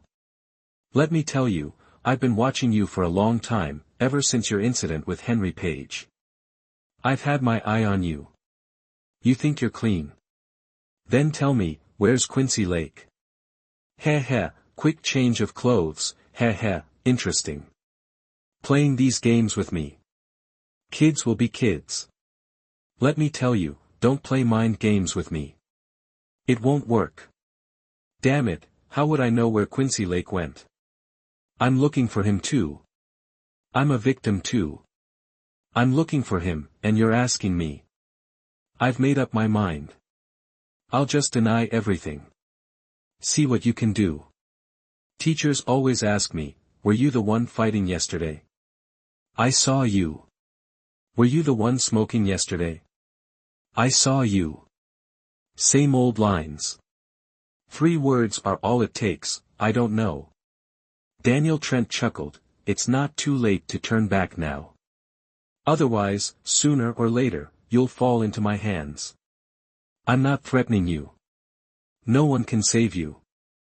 I didn't say anything, and I wasn't planning to. See what you can do to me. Damn it, threatening me. At this moment, another junior officer came in. He looked at me first, then said to Daniel, Henry Page is here. Daniel sighed, let him in. Not long after, Henry Page walked in, wearing a black leather outfit. He looked really handsome. Humph, humph, Captain Grant, really, why bring my little brother in here? Daniel Trent stood up, humph, humph, just investigating a little something, nothing else. Henry Page spread his hands, it's all right this time, right? I have to take him away, he's just a kid. Why did you do that? And if anything happens, aim for me, why take it out on a kid? Henry Page was smiling, but everyone could see he was angry, and I felt that his anger had another reason, probably some conflict with this captain. Without a word, Henry Page pulled me outside, saying contemptuously, whose kid is this? So embarrassing. Daniel Trent shouted from behind, Henry Page, you'll regret your arrogance. I saw the corner of Henry Page's mouth twitch upwards, supremely confident and domineering. Later, I must become someone like Henry Page. Out of the police station, into Henry Page's Buick. Damn it, I'm already in the police station, so pissed off. Henry Page looked at me and asked, did you kill Quincy Lake? I sighed, yes, he did that to my brothers and me. Even taking his life isn't enough to quench my anger. Henry Page laughed, brothers, do you know why I can't grow stronger? It's not that I'm not ruthless enough, not that I'm not smart enough, it's because I value my brothers too much. I turned my head, but, you don't regret it, right? Humph, humph, yeah, no regrets. You have to remember, you can have brothers, but you must see them clearly. I nodded, I understand this. How do I understand? From reading novels. I asked Henry Page, what kind of person is this Daniel Trent? The newly transferred police captain, he keeps confronting me. Damn it, now he's even bullying you. Damn it. Who's a kid? Henry Page chuckled and said, that's right, this Daniel Trent is not just anyone. What did he say to you, kid? He said I killed someone, wanted to deal with me, threatened me and all that. Damn it, he clearly wants to use me as a breakthrough point, thinking I'm a kid. Henry Page said while driving, it's good that you understand, kid. This police captain keeps giving me a hard time. Moreover, he openly confronts me. 8 or 9 out of 10, he's Theo Parker's man. I don't know how Theo Parker managed to bribe him. Damn it. Why such a sudden change? I frowned, after all this time, you still haven't investigated it. Yeah, it's very difficult to investigate. But, the only thing that can be certain is that this person supports Theo Parker, only financially, so we couldn't find out. I sent people to follow Theo Parker, but there hasn't been any breakthrough yet. This matter is really tricky. Gradually, I also understood a little. In general, Theo Parker is still working for someone else, even Henry Page couldn't investigate it, showing that this person is hiding very deeply. Of course, these things are not what I need to worry about now. Henry Page took me to the hospital, where we met Ryan Lee for a while. He needs to rest now, so we didn't bother him much. My injuries were nothing serious, but thanks to Veronica Tate's insistence, I spent 2 days in the hospital. Made me think, damn, what's with me in hospitals lately? Ryan Lee got it worse, so I told him to stay put. Henry Page was footing the bill, so he had good grub every day. Plus, Eric Fields and Mason Todd skipped school, hanging at the internet cafe and coming back only for meals, saying, we gotta look after our bro, can't leave him alone. Truth is, they were mooching off the good hospital food. After I got out, I'd hit the streets with Veronica Tate, buying all sorts of tasty treats. Those guys would then show up and share Ryan Lee's stash. Ryan Lee called them vultures, and I can't say I blame him. Once he was okay, I felt better. I spent my days with Veronica Tate, trying to make up for all I owed her. Veronica Tate started to let go of her worries, getting back to her cheerful self. Seeing her happy made me happy. This was the girl I loved. I'm a quiet guy, so she brings color to my life. Like a blue sky, without her, it's just empty. She adds the music, the sparkle, the magic. Soon, Ryan Lee was out of the hospital, and we were back to our old routines, messing around and having a blast. Even Veronica Tate was speechless at our carefree attitude. Seriously, guys. It's the end of the month, university entrance exams are next week. How can you be so chill? We ignored her. Well, me, Ryan Lee, and Victor Daniels did. Mason Todd and Eric Fields snapped to attention and bolted for school. University entrance exams, talk about a pain in the neck. My phone rang as soon as I woke up. It was Henry Page. Get downstairs. I'm picking you up. Time for you to get started. I'd just woken up, so I had no clue what he meant. Honestly, I probably wouldn't have understood even if I was wide awake. What's up, Henry Page? You're a real pal, waking me up with cryptic messages. 10 minutes. I'm taking you to the economic zone. You wanna walk this path, you gotta start learning the ropes. You're always goofing off, so no more of that. I'm tired of having to assign people to watch your back. I was speechless. I figured, fine, Henry Page is still my big bro. I shouldn't cause him any more trouble. And honestly, having him send people to protect me, it was touching. I'm not heartless. I'm actually terrible at accepting kindness, even though I knew it was because of Veronica Tate. I just didn't want to admit it. Downstairs, the streets were bustling. Office workers were heading to work, and the air smelled of steamed buns from the shops below. It was a lively scene. Henry Page was in his car, looking sharp in a simple suit and dark shades. He even lowered the window, showing off a bit. Hey, Henry Page, could you tone down the showing off a bit? Henry Page, his face expressionless, cut the chatter, get in the car. Still acting all cool, I grumbled, climbing into the Buick. This ride screamed expensive. Man, when will I have my own wheels? Dream on. Looking at Henry Page, so, where are we headed? The economic zone. You wanted action, right? Consider yourself promoted. I went quiet for a moment. This was it. I was in. Alright, I said. I've been prepping. Fill me in on the situation there. Our legitimate business there is maritime transport. Straight up, above board stuff. But, yeah, drugs also move through there. You'll oversee pickups, prioritize safety. Got it? I couldn't help asking, I thought we weren't touching that stuff. We don't touch it, but we can move it for other bosses. Gregory Parks, for example, it clicked. We weren't using it, but we were profiting from it. Bennett Tate's reach was terrifyingly vast. Henry Page continued, I can't give you the full gangster lowdown. You'll learn on the job. Bottom line, I'm making you boss of the economic zone. Heads up, some won't like that. Making them respect you is your problem. It won't be William Quinn or Luke Knox giving you grief. They're my crew. But don't make them think you got the job through connections. Makes me look bad. Understand? I just nodded, speechless. Another thing, you're the boss now. Think before you act. One wrong move, and classmates die. Our territory is split into two economic centers, the coastal zone and the county seat. The county seat is small time, full of wannabe gangsters, and then there's Michael Warren, the big-shot businessman with connections everywhere. The economic zone has always been John Nine's turf. He's a ghost, never seen. His rep is Little Lawrence, Brian Lawrence.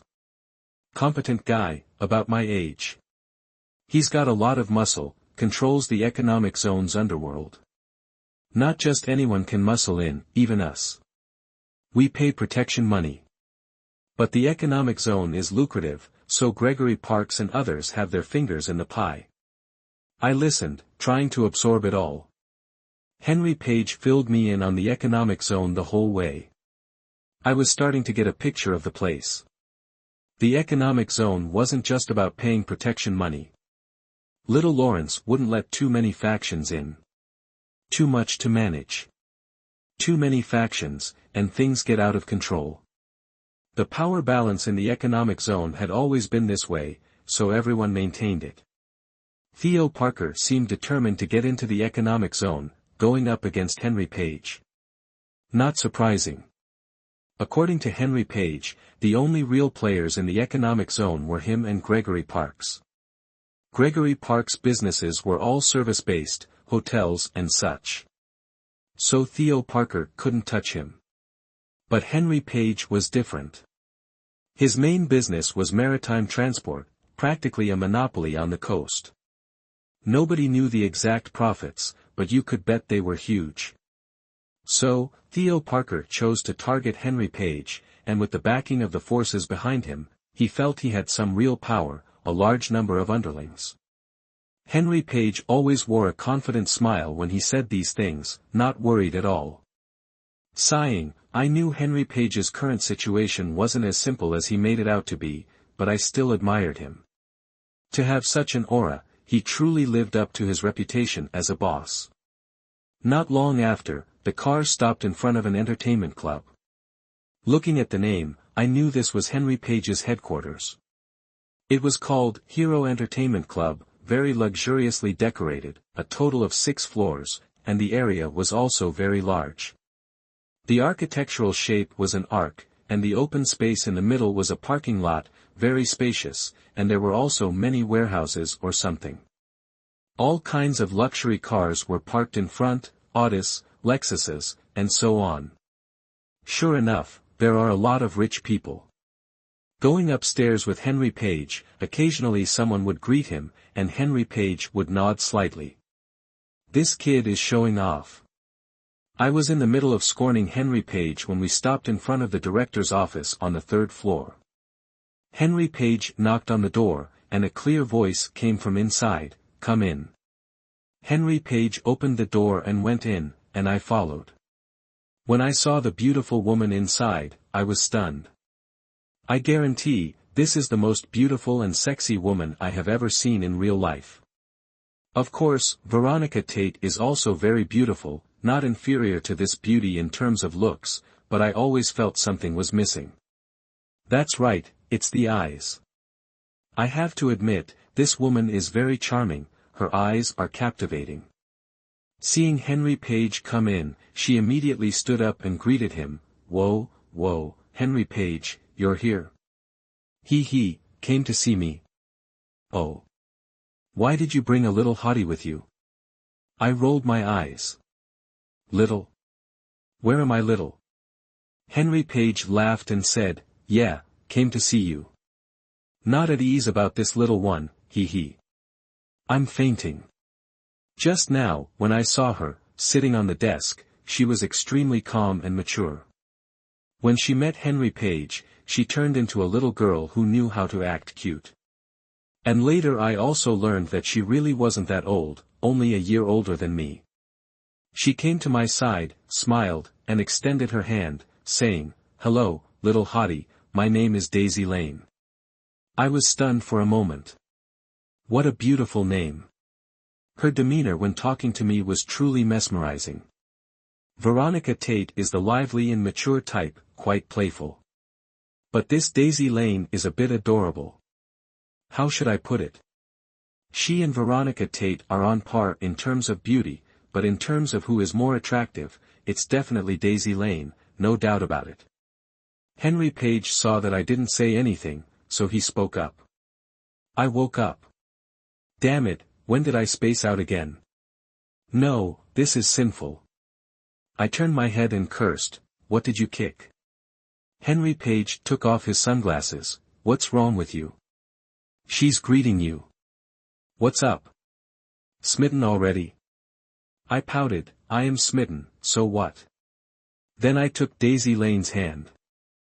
And said, "Hello, I'm Ethan Thomas, just call me Ethan." Daisy Lane's hand was very small, very soft. I just held it lightly, just in case, cough cough, you know. Daisy Lane immediately put on the air of a schoolgirl, shyly saying, "Oh, if you like me, you like me. Why say it so directly?" Well. Speechless, with acting like this, it'd be a waste not to go into films. Henry Page sat down on the sofa and said, "Come on, Daisy, stop joking around. If you two hit it off, there will be plenty of opportunities later. Let me talk to you about some serious business now." Daisy Lane also sat down on the manager's sofa, immediately composing herself and listening attentively. Henry Page continued, "Like this, you first call Luke Knox, Adrian Grant, and Tracy Matthews here, then we'll talk more." Daisy Lane nodded in response. Not long after, 3 more people arrived. Luke Knox, whom I had met before, still had his devil-may-care look, a total thug, his hair quite long, almost covering his face. Actually, he's quite dark-skinned, and with this appearance, he looks a bit fierce. Everyone introduced themselves, followed by a round of small talk. Adrian Grant is quite a bookish guy, with a refined appearance. "You're Ethan Thomas, right? I've heard of you for a long time. If it weren't for you, Henry Page would have been in danger that time." "Ahem." I uttered, "Just lucky." Then the whole room laughed, the atmosphere much better. Daisy Lane said with a laugh, her expression slightly infatuated, "Wow, this guy is so interesting." Luke Knox jumped, asking, "Daisy, don't tell me you've fallen for him." "Don't. I'm telling you, he's still a kid, a student. Most importantly, what am I supposed to do if you like him?" Seeing Luke Knox's distressed look, everyone laughed. Daisy Lane first blushed, then curtly said one word, "Get lost." Ha! Everyone laughed again. Luke Knox's expression didn't change. This kind of composure is what you call thick-skinned. Everyone joked around for a while, then started to discuss the main issue. Henry Page said, "Everyone knows our recent situation. We're short-staffed, and this is where we're not as good as Theo Parker. So, Luke Knox, follow me back to the county town later. They always need people there, and I can't handle it alone. You coming to help me will be enough. Here, we'll change our tactics and disperse our manpower. Tracy Matthews will be in charge of receiving our goods at the coast. Nothing will go wrong with the paperwork. Tracy Matthews is experienced and a veteran, he's done this before, so there won't be any mistakes. Honestly, I wouldn't feel comfortable giving it to anyone else." Tracy Matthews nodded. Indeed, he was the oldest there, around 30 years old. Henry Page continued, "Adrian, tomorrow you'll go to our tourist area. Don't be too restrained in your work. If anyone causes trouble, just deal with them, regardless of who they are. Anyone who tries to mess with us at this time is up to no good." Adrian Grant nodded. Henry Page said again, here, I'll leave it to Ethan Thomas. Although he's inexperienced, luckily, Daisy will help him. I'll send William Quinn over tomorrow. What do you all think? I have an objection. Luke Knox stood up and said, Ethan Thomas is still a kid. How can he be in charge of this place? This is our headquarters. Henry Page, you should understand the importance of this place, right? Adrian Grant nodded and said, Henry Page, I also feel it's a bit inappropriate. Let's send William Quinn over first and have Ethan Thomas observe for a bit. It'll be good for his promotion later. After saying that, Adrian Grant smiled apologetically at me, and I smiled back to show that I was okay with it. Daisy Lane looked at me, saying nothing. Henry Page leaned back, lit a cigarette, and said casually, all right, my guys, here's the situation, you're all worried sick. Luke Knox said, Brother Henry Page, we can't underestimate Theo Parker, he definitely has backing. Henry Page suddenly stood up, threw his lighter to the ground, bam, a sound that startled everyone, including me. Are you all scared shitless? Ha! Theo Parker. Who the hell does he think he is? I'm the boss. Got it? You never questioned my decisions before, so. Scared now? Then Henry Page looked at me and asked, scared? I paused for a moment, then said, scared shitless. Look, everyone, the kid you're all so worried about. What did he say? He's not scared. Everyone lowered their heads, only Daisy Lane looked at me with amusement. I knew why Henry Page treated his subordinates this way, and in the following days, he taught me this, with your subordinates, sometimes you have to show some authority, so they understand their place and mine. But at this moment, from the bottom of my heart, I said, Brother Henry Page is mighty. Silence filled the room. Luke Knox then spoke up, all right, Brother Henry Page, it's not that we're afraid of something happening. Since you've decided, we won't object, this kid's got some smarts, let him give it a try. He finished speaking and glanced at me, I didn't understand what he meant, but I could guess. So I stepped forward. I said to Henry Page, all right, stop showing off, it's no big deal, you're the boss, just be the boss. Then I said to Adrian Grant, and also, Brother Lack, don't worry, we still have William Quinn. It's just little Lawrence, I'll make sure not to piss him off. Daisy Lane puffed out her chest proudly and said with great swagger, right, and there's me too, I'll help the little hotshot. I swallowed, speechless. But everyone laughed. Henry Page left at noon, before leaving he gave me a card, said the password was 6 6s, and left without saying anything else. Leaving me clueless about what he meant. Henry Page left with Luke Knox. That afternoon Adrian Grant and Tracy Matthews took me to check out the Hero Entertainment Club.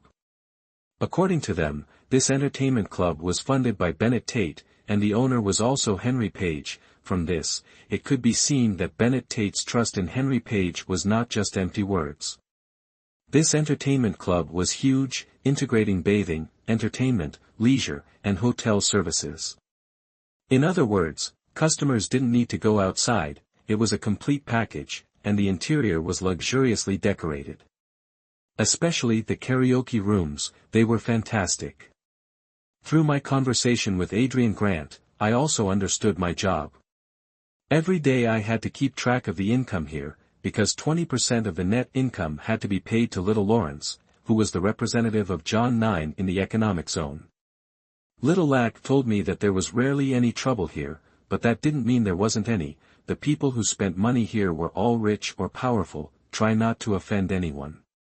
Be careful in your work. Actually, Daisy Lane could handle these white-collar financial matters herself. So my job was still pretty cushy. When I asked what kind of person Daisy Lane was, Adrian Grant said, Henry Page brought her in. She's from somewhere else, originally a uni student, a good one too, but because of family issues, she had to drop out and work. Then she kept working for us, her skills aren't bad, so Henry Page gradually promoted her. I nodded. As expected, this woman wasn't simple. Adrian Grant introduced me to a few more assistants. These guys would be my crew from now on, making things easier for me. They were all supposedly trustworthy meaning fresh out of high school. We got to know each other, everyone was around the same age, so chatting was effortless. The two that stood out were a fat one and a skinny one. The fat one was named Mark Wallace, the skinny one was named Hao Soi, but everyone called him Monkey. These two were always bickering. Monkey was the quicker-witted one, Mark Wallace was pretty gullible, so he always got the short end of the stick. There were two others, one named Keith Yates, the other Paul Nash. Both were average guys, 6 feet tall, average build, just your average Joes. But these guys were pretty respectful towards me, saying I was easygoing, didn't have the air of a boss, there'd be plenty of time to get closer later on. I thought to myself, boss my ass, I ain't never been no boss. After showing me around, Adrian Grant told me, everyone here is under your management now. The guys I just introduced are the cream of the crop of the younger generation, the others, not so reliable. In this line of work, loyalty trumps everything. These guys, there's no such thing as whose man they are, it's all about the hierarchy. To put it simply, the current pecking order is, at the top, Henry Page, then Luke Knox and you. After that, it's me and Tracy Matthews, William Quinn. He continued, we all manage people, we all have our own crews. But not many, just a few each. If anything comes up, just give each other a heads up. These days, it's hard to read people, Henry Page won't let us have too many under us. I sighed, so our upper echelon is just that small. Adrian Grant laughed, of course not, that's just the economic zone. In the county seat, there's also Tan Mok Thien and Lu Han, on the same level as us. Things aren't looking too good over there right now, so William Quinn went back a couple of days ago. I nodded, truly, Henry Page's influence was formidable. Adrian Grant added, you gotta be careful here. You probably don't know much about the incident last time, the one with you and Henry Page, when you guys were trapped. Initially, the tourist area and the coastal boats were trashed. We were all here, Luke Knox wouldn't let them in, that's how we held on to Hero. So, from this, we can see a lot of things. Theo Parker, that guy's not simple. Trashing this place was clearly a feint, the real blow was aimed at Henry Page. Too bad, something happened in the middle. Even though they didn't succeed, it's a wake-up call for us. Theo Parker. Now, he ain't what he used to be. I said, someone's pulling the strings. So, who's the mastermind, in your opinion? Adrian Grant thought for a moment, not sure, but, 8 or 9 out of 10, it's Gregory Parks. I looked up at him, why? Hasn't Gregory Parks always been very discreet? Adrian Grant said, this guy is too cunning. In the economic zone, his power is equal to ours, but he can't expand outwards. The only way is to set up another puppet. I suddenly understood, actually, anyone could be a suspect. Adrian Grant added, according to Parker, if Gregory Parks is really backing this, then it's dangerous. The district is about to change hands, the economic zone is now in turmoil, and everything is against us. I chuckled, hey, Adrian, don't worry. I'm here now. Adrian Grant shot me a look of disdain, clearly implying, what good are you? Ignoring him, talking was useless, I thought he was worrying over nothing. I had a quick bite with Adrian Grant, then he left, giving me a bunch of tasks. He went to the tourist area, saying it was the most crowded place and couldn't be left unattended. I went back to my room, smoked a cigarette, and couldn't figure things out. I opened my computer, but there was nothing interesting. I got up, paced around, scratched my head, and concluded, I was bored. So, I went downstairs to the karaoke room. Many people greeted me, Adrian Grant had introduced me earlier. Of course, some didn't acknowledge me, but I ignored them. Just you wait. Suddenly, someone appeared beside me, puffing away at a cigarette. I looked closely, it was Tyler Harris. I patted him and called out, "Tyler Harris." He turned around and saw me. "Whoa, you scared me, Ethan. Come on, let's play Tien Len. Mark Wallace and I are bored and looking for someone to play with." I was delighted to hear that. I was free too. I was about to answer when I heard a sweet female voice, "Ethan Thomas. You handsome devil." I turned to look. Ah, it was that little vixen, Daisy Lane. Daisy Lane came up to me. "Where are you going, handsome?" I glanced at Tyler Harris and told her, "Playing cards with Tyler Harris." "What's up? Need something?" Her eyes darted around, then she took my arm. "Cards are boring. Come on, let's go shopping. I saw a dress yesterday, it's so pretty." I flinched. Was she kidding? Shopping? Just kill me now. I hate shopping the most. I pulled away and dragged Tyler Harris along. "Come on, let's play cards." Tyler Harris was stunned and whispered to me, "Damn, you're not even going with a beautiful girl." "Nonsense, let's go." "Alright, man." So, Tyler Harris and I immediately disappeared down the hallway. I remember Daisy Lane yelling something about making me regret it. I just smiled, ignoring her beautifully. So, Tyler Harris, Mark Wallace, and I started playing Tien Len. At first, my hand was pretty good, and I won about 2,000. Those two guys' faces turned pale. Then, I don't know how, but I started losing. In the end, I didn't win a dime and even lost a few hundred. I didn't have any cash left, so I got angry and beautifully decided not to play anymore. Tyler Harris laughed at me, "Playing Tien Len with us too, you're definitely gonna lose, you didn't even bother scouting us out." I, the fighting saint. I ignored him, figuring I'd deal with it later, showing off to me. Leaving Mark Wallace and Tyler Harris's room, a small waiter greeted me.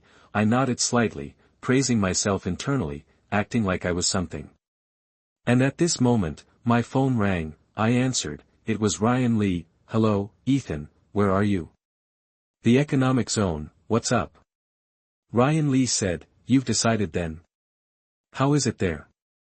I smiled. "It's alright, I'm in charge of this whole place, the big boss." Ha! After all, I'm still a kid, being the boss, I still like it, really it's just to satisfy my own vanity. Chatting with Ryan Lee for a bit, it felt good. Ryan Lee said he'd come visit me sometime. Of course, I also declared, guaranteed good food and drinks. What a joke, who is Ethan now? I have money. Oh my, this kid is really showing off, just became the boss and already putting on airs. It's over, looks like this huge club is about to be ruined in your hands. Sigh, what do you think Henry Page is thinking? I really don't understand. I turned around. Daisy Lane, arms crossed, looked at me meaningfully. I pouted, asking, "What do you need me for? Don't tell me it's another shopping trip." Daisy Lane said with a grin, "Follow me to the office." Looking at her adorable petite figure, a series of dark thoughts suddenly arose in my mind. Office, you know. Arriving at the office, Daisy Lane first organized the documents on the table, then said to me, "I wanted you to go shopping with me, why didn't you? Do I have no appeal at all?" Me, I hate shopping the most. Daisy Lane huffed without saying anything, her angry look, so cute. I said again, "Let's get down to business, it's getting late, I still have to go. Check on the situation later, there are quite a lot of people, it wouldn't be good if something happened." "Oh, unexpectedly, so young yet so responsible. You're not that much older than me. Hurry up and get to the point." Daisy Lane coughed and said, "It's like this, the other day, didn't we fight with Theo Parker's people at the door? Luke Knox's guys fought back quite successfully, however, the BMW parked at the door was smashed, the customer demanded compensation. You know, we're in the service industry, we can't offend people like that, so I temporarily agreed to the other party's request. However, here we have a rule. This compensation falls under security, and you're in charge, so, please, quickly replenish the funds. Got it, beating around the bush, in short, just 2 words, asking for money. I thought for a moment, then said, what does this have to do with me, anyway? I just got here. You should look for Henry Page for this, or Luke Knox. Anyway, Luke Knox didn't protect it well. What does it have to do with me? You're in charge, you're responsible for this. Besides, Luke Knox isn't in charge anymore. Where am I supposed to find him? This is unacceptable. I thought for a moment. Something felt off, but I couldn't quite put my finger on it. So, I asked, how much money are we talking about? 150,000, the petite girl said with a smile, as if the money was going to her. A few things started to click into place. I need to talk to the car owner. This amount is excessive. The petite girl grew impatient, stood up, and said, I've already talked to them. Why don't you believe me? Kids are just kids, can't even handle something this small. I stood up, my gaze fixed on her. She had good endurance, meeting my eyes without flinching. Though she hid it well, I detected a flicker of panic. I lit a cigarette, sat back down, and said with a smile, tell me, whose car is it really? Don't think you can fool me just because I'm young. I'm telling you, you better tell me the truth, or you won't get a dime. The petite girl pouted, feigning innocence.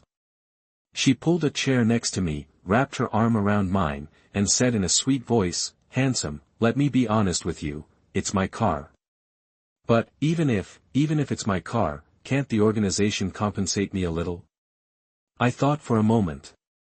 Is she telling the truth? It's not that we won't compensate you, but you know our current situation. Besides, you shouldn't be coming to me about this. Go find Luke Knox. That Luke Knox is so shameless. He didn't give me a single cent. He keeps saying he likes me, yet he won't even compensate me for my car. Tell me, who have I offended? My perfectly good car gets smashed, and then my superior turns out to be a shameless jerk. I'm so furious. Daisy Lane grew angrier with each word. Her adorable demeanor was quite tempting, well, not just a little, but very tempting. The beautiful girl leaned her head on my shoulder, hugging my arm, and said sweetly, handsome, I know you're kind, not like that jerk Luke Knox. He's shameless, but you're good, handsome, and righteous. I put on a helpless expression. This was clearly an act of flattery, and her praise made me a little embarrassed. I immediately pulled my arm away and said, sorry, I'm just as shameless. Talk to Henry Page about this. Sigh, don't look at me like that. Sigh, why are you crying? Boo-hoo, everyone's bullying me. Why is everyone like this? Seriously. This is an eye-opener. What a waste of acting talent if she's not in movies. The one thing I can't stand in this life is a crying woman. Alright, let's talk properly. Listen to me. The beautiful girl immediately lifted her head, her face brightening. Wiping her tears, she asked, really? I suddenly felt like I'd been tricked. I stood up, composed myself, and said, no money for you. Then, I vanished from Daisy Lane's office as quickly as possible. Out of Daisy Lane's office, I broke out in a cold sweat. Damn, I should avoid this kind of stuff in the future. Just thinking about Daisy Lane gives me a headache. Looking outside, it was pretty quiet, being an office area. Checking the time, it was past 7, so I called Tyler Harris and Mark Wallace. Time to check on the bar.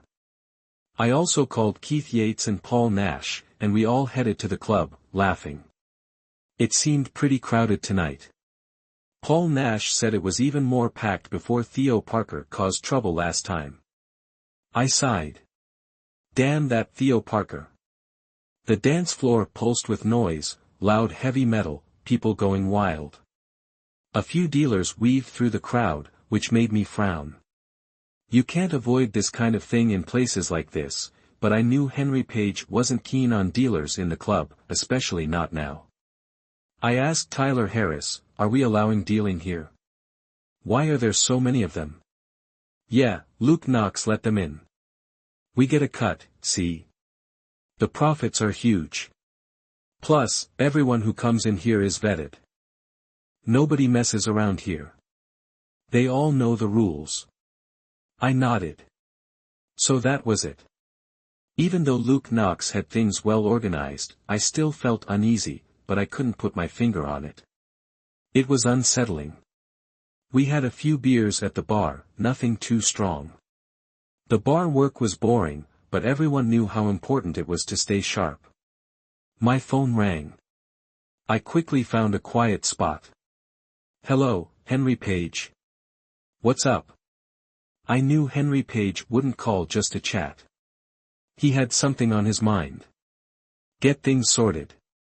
The cops are on their way. You know what to do. Clean up the place. Don't give Daniel anything to use against you. Got it? If anything happens, I'll kill you. I rubbed my nose. Damn, my man was ruthless. Ruthless he was. Daniel, that cop. Seems he'd sided with Theo Parker. This wasn't good. I headed back to the bar. Tyler Harris and the others looked at me. I didn't waste time. I told them to get to work. I'm not going into details. Just do what I say. Mark Wallace, move all our guns and ammo. Make sure only you or someone you absolutely trust knows where they are. You can take them out of here yourself, bury them somewhere, I don't care. Just get it done. Fast. Mark Wallace nodded and took off. Then I said, Paul Nash, Keith Yates, get those dealers out of here. Now. And check the place for anything that shouldn't be here. Don't screw this up. The two of them nodded and headed out. I glanced at Tyler Harris, signaling him to follow me.